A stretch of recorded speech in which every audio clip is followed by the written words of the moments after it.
première question sur ce débat. Est-ce que vous avez regardé le débat hier soir ? Moi j'étais dans le public, donc c'était difficile de passer à côté. Je vous ai vu, oui, c'est vrai. Il y avait des LFI d'ailleurs dans le public. Tout à fait, ouais. Mais parce pourquoi que ça, c'est le nouveau Front Populaire, c'est LFI ? Non, c'est pas ça, c'est que on nous demande si on veut venir avec des invités, et donc Manuel a choisi de venir avec ses invités. Après, je sais pas si vous avez regardé, mais je crois que l'ensemble des responsables du nouveau Front Populaire ont regardé, parce que j'ai vu un certain nombre de tweets qui disaient que on était assez content du débat de Manuel Bompard. Moi, ce que j'ai trouvé dans ce débat, c'est que on est la force politique qui a fait le plus de propositions claires, chiffrées.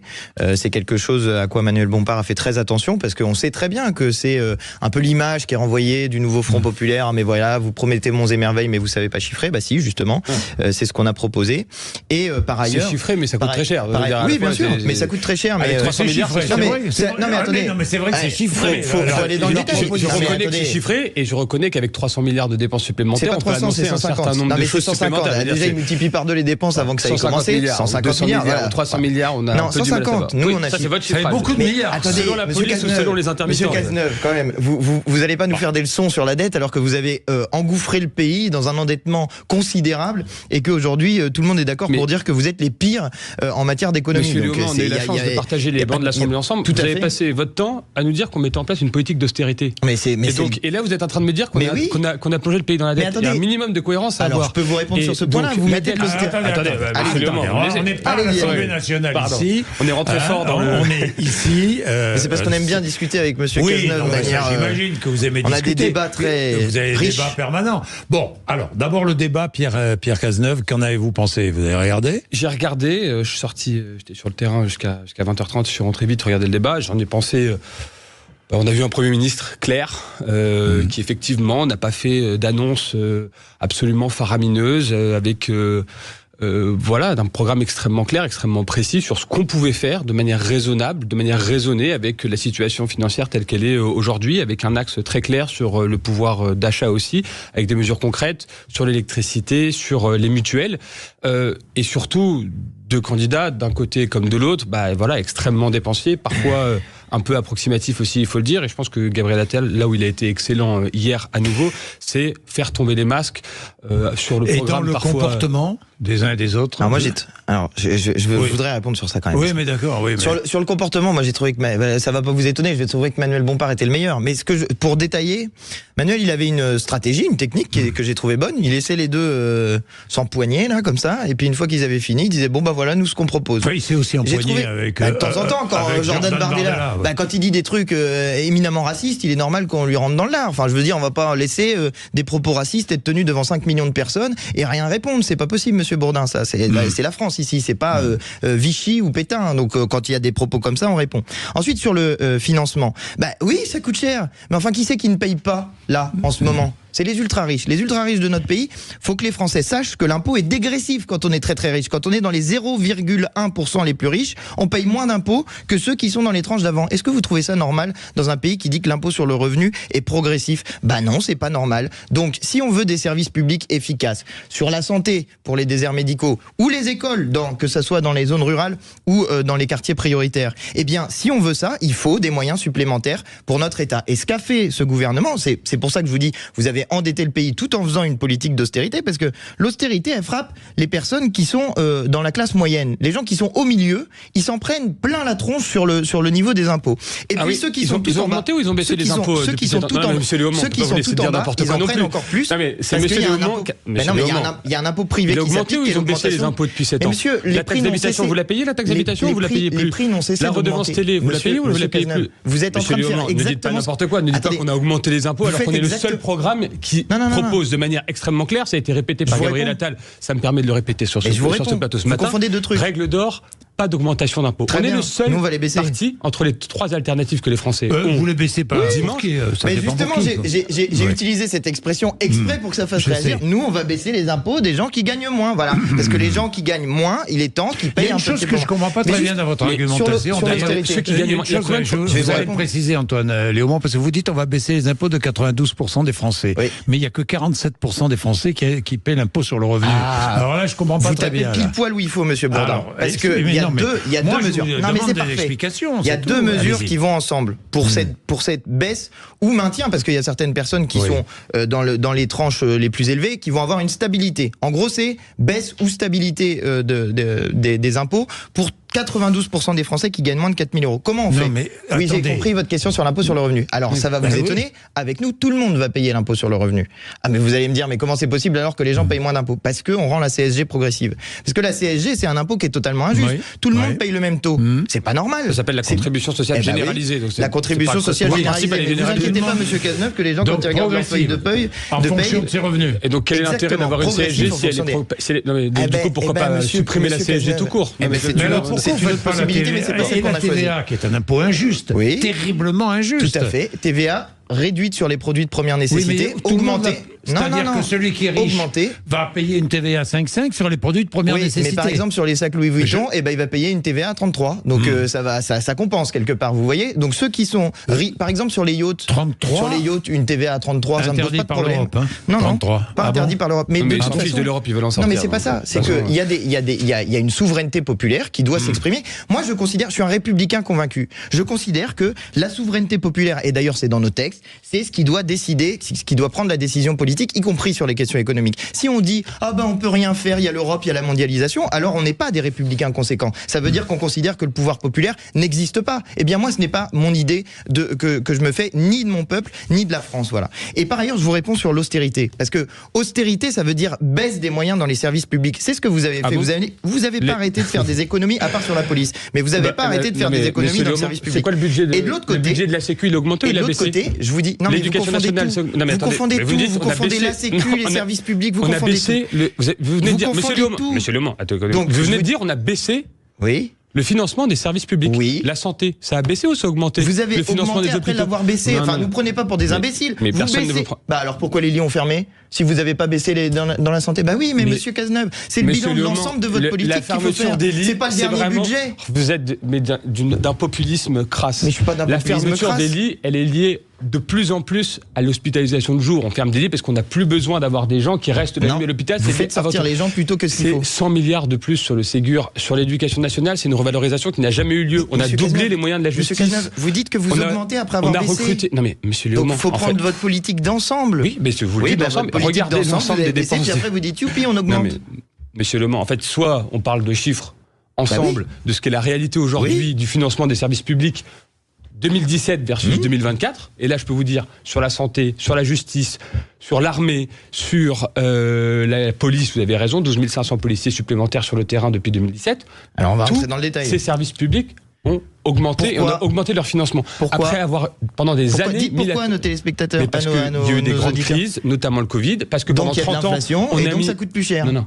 C'était avant l'inflation, le Covid, je veux dire. Excusez-moi de vous raconter. Non, mais là, vous augmentez les dépenses. En 2020, il n'y a pas l'inflation, il y a le Covid. Alors, on va détailler, parce qu'il y a une inflation que vivent l'ensemble des Français. Bon, il y a moins d'inflation, là. Non, mais il y a une inflation. Il y a une baisse forte de l'inflation, là. Oui, mais il y a eu une inflation. Dans les années, dans les moments précédents, il y a eu une très forte inflation. Par ailleurs, les gens, dans leur caddie, la baisse de l'inflation, ils l'attendent encore. Donc, je veux bien qu'il y ait une baisse de l'inflation au niveau des chiffres macro, mais au niveau des chiffres réels dans le caddie, moi, il y a personne qui me dit que ça. C'est l'augmentation des prix. Oui, je sais, monsieur Cazeneuve, merci de faire le professeur, mais justement, je suis en train d'expliquer ce qui s'est passé. Si vous avez été un peu plus écouté en cours d'éco à l'école, on en serait pas là. Non, mais moi, j'écoute les débats à l'Assemblée nationale quand on peut en avoir et que vous faites pas des 49.3 sur les budgets. Mais en tout cas, sur ce qui s'est passé sur les budgets de l'État concernant les services publics, il y a une augmentation de l'inflation et les dépenses de l'État ont augmenté, mais pas assez pour couvrir même l'inflation. Donc ce que ça donne à la fin, c'est comme ce qui se passe dans la vie des Français, c'est une baisse réelle du pouvoir d'achat et en l'occurrence une baisse réelle des services publics. C'est vrai qu'on vous renvoie à juste titre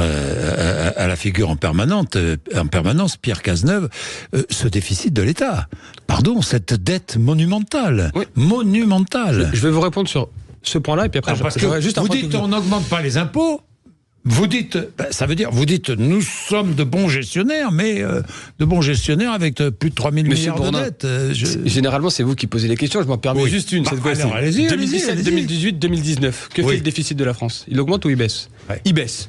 Les 3 premières années du quinquennat d'Emmanuel Macron, on a réussi à baisser les déficits. C'était notre trajectoire avec un retour à 3%. Donc vous étiez bien parti, vous êtes mal arrivé, quoi. Il s'est passé quelque chose qui s'appelle la crise du Covid. qui nous a coûté beaucoup d'argent, on l'assume. Moi, j'ai aucun problème à dire aux Français qu'on a dépensé 300 milliards d'euros pour le quoi qu'il en coûte, pour protéger notre entreprise, pour protéger les employés, et qu'on s'est massivement endetté. Il ne fallait pas le faire, pour protéger. Antoine Léaumont. Et j'entends personne dire qu'il fallait pas le faire. Il y a plein de gens qui disent, oh là là, vous avez surendetter la France, mais personne n'a dit, ben non, il fallait laisser les entreprises couler, laisser les artisans couler, laisser les restaurateurs fermer, laisser les gens dans la merde. Personne ne le dit jamais, ça. Par contre, tout le monde dit, oh là là, vous avez endetté la France. Bon. Et ensuite, vous avez une crise massive de l'inflation liée à la guerre en Ukraine. Et là aussi, on a assumé de protéger quand on dépense 30 milliards d'euros sur le bouclier énergétique. Personne, et je ne crois pas la France Insoumise non plus, a dit mais non, il faut surtout pas le faire, laissez les Français prendre de plein fer la facture d'électricité. Contre le bouclier énergétique. C'est-à-dire que si vous voulez le bouclier énergétique. Monsieur Bourdin, je vous réponds juste, je vais répondre comme c'était la question. Je note, hein. On a assumé de protéger les Français et de s'endetter massivement pour les protéger à des grands moments de crise. Mais derrière, un bon gestionnaire, c'est quelqu'un qui arrive à réduire ses déficits, à faire mieux dans la dépense publique, et c'est ce qu'on essaye de faire, et c'est cette trajectoire-là qu'on continue à prendre. Et l'objectif de 3% de déficit, il sera atteint en 2027 si Gabriel Attal est Premier ministre dans 10 jours. Pourquoi vous faites l'amour Parce que c'est pas vrai. Enfin, c'est un mensonge, monsieur Cazeneuve, même vous le savez. Bon. Je reviens sur l'ensemble des points. Mais c'est pas possible. Ça n'est pas possible parce que ce gouvernement n'a cessé de faire une chose, c'est de couper les bras à l'État. Comment ? En réduisant en partie les impôts. Vous avez raison, monsieur Cazeneuve, vous avez réduit les impôts sur les plus riches. Non, mais tout le monde. Monsieur Bourdin ne laissez pas dire ça. La taxe d'habitation, c'était non, mais d'accord. C'était un impôt injuste. Vous avez répondez-lui. Vous avez caché derrière les qui paye la taxe d'habitation. C'est les plus riches, c'est tout le monde.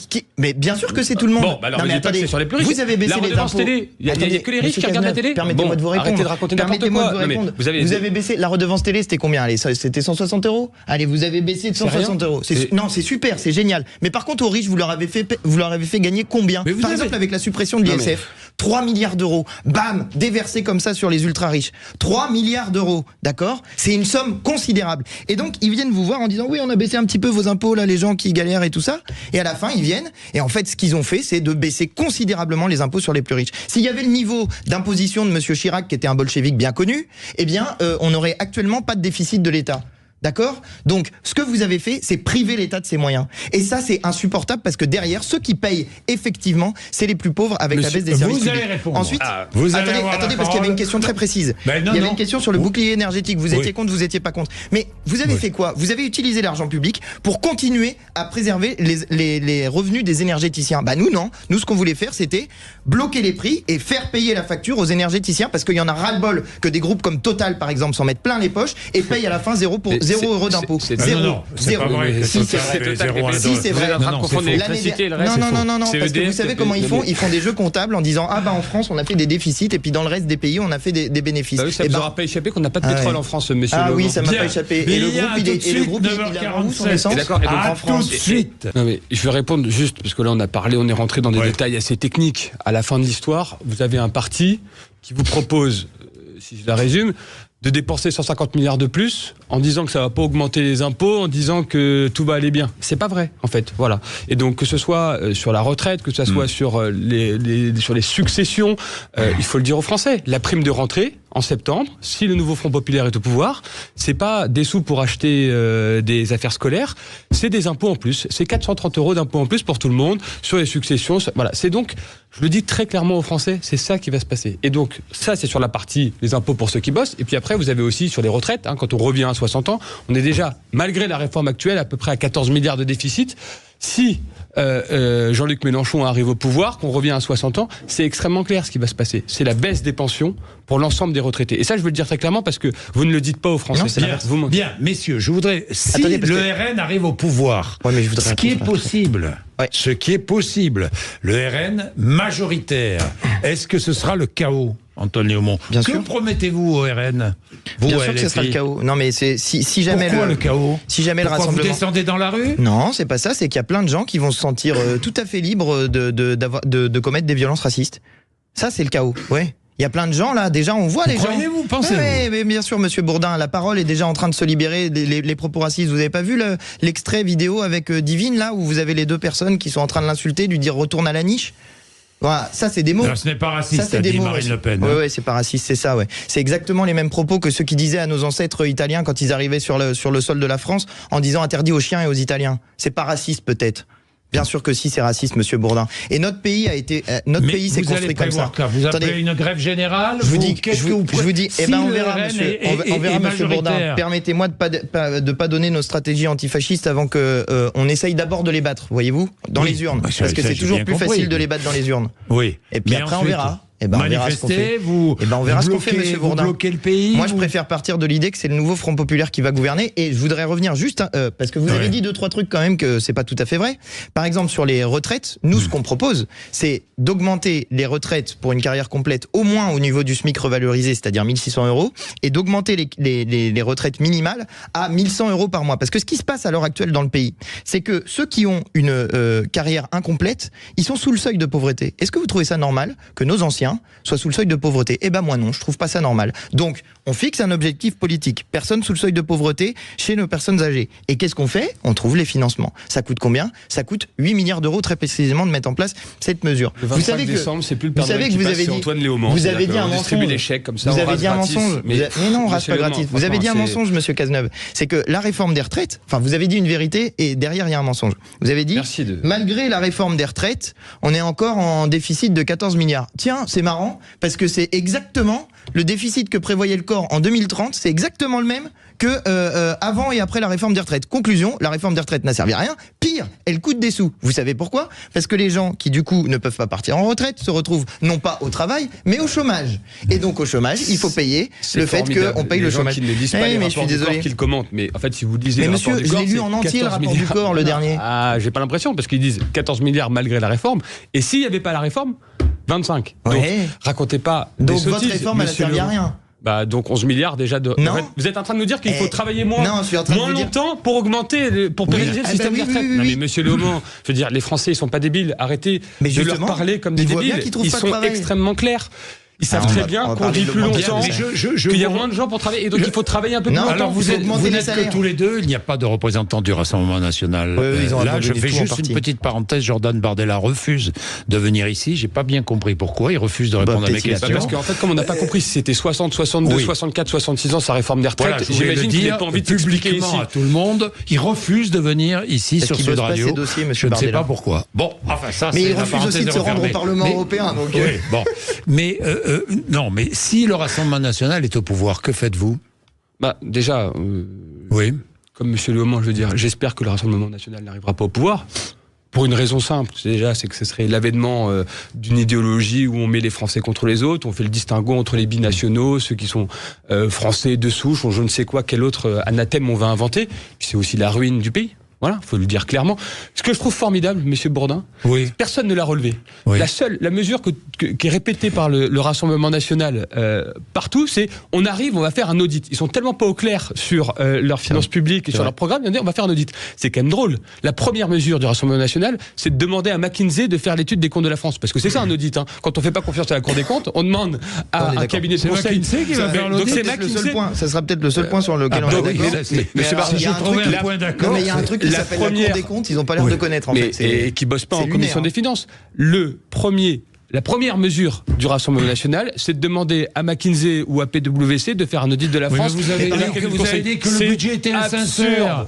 Vous l'avez dit que le budget du gouvernement était insincère. Bien sûr, mais quand on arrive au pouvoir, on a accès aux documents. Donc il n'y a pas besoin de faire un audit. Il n'y a pas besoin d'arriver au pouvoir pour avoir accès aux documents. C'est libre. Attendez, monsieur Attal a refusé de nous voir. C'est la ruine de la France, le Rassemblement National. Vous nous demandez ce que c'était? C'est la ruine de la France parce que, comme dans des proportions moindres, dans des proportions moindres que la France insoumise, c'est quand même raser gratis, augmenter le SMIC.